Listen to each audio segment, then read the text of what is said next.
ہمارے شہر کا ایک شخص جب فوت ہوا تو اسے غسل دینے والے عالم نے دیکھا کہ اس کا دائیں کندھا ایسے تھا جیسے کسی نورانی شکل والے بزرگ کا چہرہ۔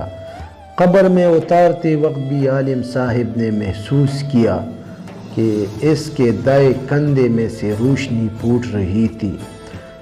دفن کے بعد امام صاحب اس مرد کے گھر گئے اور گھر والوں کو ساری کیفیت بتا کر وجہ پوچھی تو ماں نے یہ واقعہ سنایا۔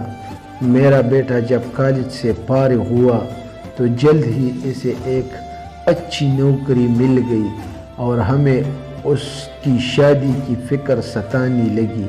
اچھی نوکری ہونے کی بدولت اس کے لیے اچھا رشتہ ملنا کوئی مشکل نہیں تھی۔ ہمارے پڑوس میں ایک دونوں پاؤں سے معذور لڑکی رہتی تھی جو ہمیشہ ہی ویل چیئر پر رہتی تھی اور بغیر سہارے کے کچھ نہ کر سکتی تھی۔ میرے بیٹے نے کہا، امی مجھے اسی لڑکی سے شادی کرنی ہے۔ میں نے اور بہنوں نے بہت سمجھایا لیکن وہ نہ مانا، کیوں نہ کہ اس کے بقول خوبصورت لڑکیوں کو رشتے ہر جگہ سے مل جاتے ہیں لیکن اس معذور سے کوئی بھی شادی نہیں کرے گا۔ آخر کار ہمیں اپنے بیٹی کی بات ماننی پڑی اور اس کی شادی اس معذور لڑکی سے کر دی۔